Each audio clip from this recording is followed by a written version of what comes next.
ये न्यूज देखिए, जहां पर बताया गया है कि पिछले 28 महीनों में राष्ट्रपति प्रतिभा पाटिल ने 30 ऐसे अपराधियों को उनके अपराध से मुक्त कर दिया है जिन पर गंभीर आरोप सिद्ध हो चुके थे।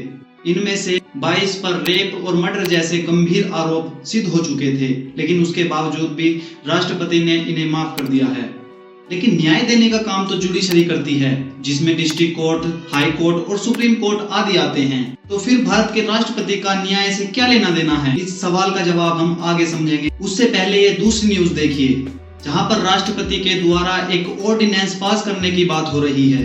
दरअसल पिछले दिनों सुप्रीम कोर्ट ने दिल्ली गवर्नमेंट के पक्ष में एक फैसला सुनाया था, जिसमें कहा गया था कि दिल्ली गवर्नमेंट अब 239 AA के तहत अब स्टेट लिस्ट और कंकरेंट लिस्ट दोनों पर कानून बना सकती है, जिसमें केवल पुलिस, पब्लिक ऑर्डर और लैंड को छोड़कर दिल्ली गवर्नमेंट किसी भी मुद्दे पर कानून बना सकती थी। जिसके बाद राष्ट्रपति ने रातों रात एक ऑर्डिनेंस पास किया और सुप्रीम कोर्ट के द्वारा दिल्ली गवर्नमेंट को दी गई सभी पावर छीन ली गई। फिर से यही सवाल उठता है कि क्या हमारे देश की राष्ट्रपति एक लेजिस्लेटिव बॉडी है?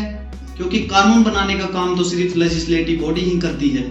इन सवालों के जवाब हम इस वीडियो में जानेंगे। तो नमस्कार दोस्तों, मेरा नाम है गुरुदेश चौहान और आप देख रहे हैं लोडोस। चलिए दोस्तों, सबसे पहले बात करते हैं राष्ट्रपति की पैडोन्स पावर की, जिसमें राष्ट्रपति किसी भी मुजरिम को या किसी भी अपराधी को क्षमादान दे सकता है। भारत का राष्ट्रपति किसी भी अपराधी की सजा को रिप्राइव, पैडोन्स और रिट्रीट और रिमिशन करने की पावर रखता है। अब इन सभी टर्म को हम एक एग्जांपल के थ्रू समझेंगे। मान लीजिए एक व्यक्ति ए है और एक व्यक्ति बी है। ए व्यक्ति ने बी व्यक्ति का मर्डर कर दिया है। बी व्यक्ति को न्याय दिलाने के लिए गवर्नमेंट ने भी बी व्यक्ति के परिवार की काफी मदद की। ए व्यक्ति का अपराध सिद्ध होने के बाद डिस्ट्रिक्ट कोर्ट ने उसे फांसी की सजा सुना दी। डिस्ट्रिक्ट कोर्ट के इस फैसले को ए व्यक्ति ने हाई कोर्ट में चैलेंज किया और उसके बाद सुप्रीम कोर्ट में चैलेंज किया, लेकिन सुप्रीम कोर्ट ने भी इस सजा को बरकरार रखा। जिसके बाद ए व्यक्ति को फांसी की सजा हो गई और उसे जेल में डाल दिया गया। जिसके बाद ए व्यक्ति ने राष्ट्रपति से सजा को माफ करने की अपील की। अपील करने के बाद राष्ट्रपति के पास 5 पावर होती हैं, जिसमें पहली है पैडोन्स। इस पावर के अनुसार राष्ट्रपति किसी भी अपराधी को सजा मुक्त कर सकता है, यानी कि उसकी सारी सजा को खत्म किया जा सकता है। दूसरी पावर आती है राष्ट्रपति के पास रिप्राइव्स। इस पावर के अनुसार राष्ट्रपति किसी भी व्यक्ति को दी गई फांसी को रुकवा सकता है और उसे एक समय दे सकता है ताकि वो राष्ट्रपति को अपनी बात समझा सके। तीसरी टर्म आती है हमारे पास रिस्पाइट्स। मान लीजिए ए व्यक्ति कोई फिजिकली डिसेबल है और उसे फांसी की सजा सुना दी गई है, लेकिन राष्ट्रपति ने उस पर दया करके उसकी सजा को कम से कम कर दिया है। चौथी टर्म आती है हमारे पास रिमिशन। रिमिशन का अर्थ होता है, मान लीजिए किसी व्यक्ति को अगर 10 साल की सजा हुई है तो राष्ट्रपति उसकी सजा को 10 साल ना कर 7 साल कर देगा, लेकिन अगर उसे रिग्रेस इम्प्रिजनमेंट हुई है तो 7 साल की उसे रिग्रेस इम्प्रिजनमेंट ही भुगतनी पड़ेगी, यानी कि उसका नेचर चेंज नहीं होगा।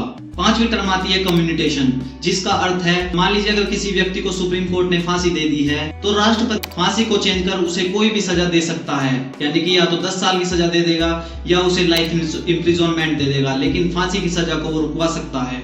लेकिन राष्ट्रपति के पास ये पावर तो थी, लेकिन इन पावर के साथ राष्ट्रपति मनमानी दिखाकर किसी भी व्यक्ति को क्षमादान दे सकता था, जिसे देखते हुए सुप्रीम कोर्ट के पास काफी सारे केस फाइल हुए। सुप्रीम कोर्ट ने इन पर सुनवाई की। ये केस कुछ इस प्रकार हैं। इन केसों में सुप्रीम कोर्ट ने अलग अलग डिसीजन सुनाए, लेकिन इन केसों में सुप्रीम कोर्ट के द्वारा कहा गया कि राष्ट्रपति किसी अपराधी की सजा माफ करने के लिए आर्टिकल 74(1) को फॉलो करेगा, यानी कि अगर किसी व्यक्ति को क्षमादान देना है तो राष्ट्रपति को काउंसिल ऑफ मिनिस्टर की बातों को मानना पड़ेगा। आप इन केसों को गूगल पर जाकर सर्च कर पढ़ सकते हैं। हमने राष्ट्रपति की पैडोन पावर को तो समझ लिया, लेकिन एक राष्ट्रपति के पास कानून बनाने की कितनी पावर होती है, आइए समझते हैं। भारतीय संविधान के आर्टिकल 123 के अनुसार पार्लियामेंट के अनुसार ही राष्ट्रपति को भी कानून बनाने का पूरा अधिकार होगा और वह कानून पार्लियामेंट की तरह ही पूरे देश पर लागू होगा। लेकिन आर्टिकल 123 में इसकी कुछ कंडीशन दी गई हैं। राष्ट्रपति अगर कोई ऑर्डिनेंस पास करता है तो उसे ऑर्डिनेंस पास करने से पहले यह देखना होगा कि पार्लियामेंट का दोनों में से कोई भी सदन उस समय सेशन में ना हो। राष्ट्रपति किसी भी ऑर्डिनेंस को तब जारी कर सकता है अगर उसे लगता है कि इस कानून की सख्त जरूरत है। साथ ही साथ इस कानून की लिमिट भी आर्टिकल 123 के द्वारा बताई गई है। जब तक पार्लियामेंट के दोनों हाउस सेशन में नहीं आते हैं तब तक ये ऑर्डिनेंस प्रॉपर वर्क करता रहेगा, लेकिन पार्लियामेंट के सेशन में आने के बाद ये ऑर्डिनेंस 6 सप्ताह में खत्म हो जाएगा। लेकिन अगर पार्लियामेंट को ये कानून अच्छा लगता है और पार्लियामेंट इस कानून को पास कर देती है तो ये परमानेंट हो जाएगा।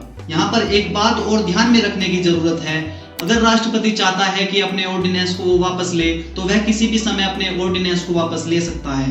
राष्ट्रपति की इस पावर को लेकर भी सुप्रीम कोर्ट के पास काफी सारे केसेस आए थे, जिनमें से एक केस था आरसी कूपर। सुप्रीम कोर्ट ने इस केस में कहा था कि अगर राष्ट्रपति कोई ऑर्डिनेंस पास करता है तो राष्ट्रपति की उस ऑर्डिनेंस को पास करने के पीछे कोई दुर्भावनापूर्ण सोच तो नहीं थी। उसे चेक करने के लिए कोर्ट में केस चलाया जा सकता है। दोस्तों, आज की वीडियो यहीं पर समाप्त करते हैं। वीडियो अच्छी लगी है तो लाइक करें, सब्सक्राइब करें हमारे चैनल को और बेल आइकन पर भी क्लिक करें। धन्यवाद।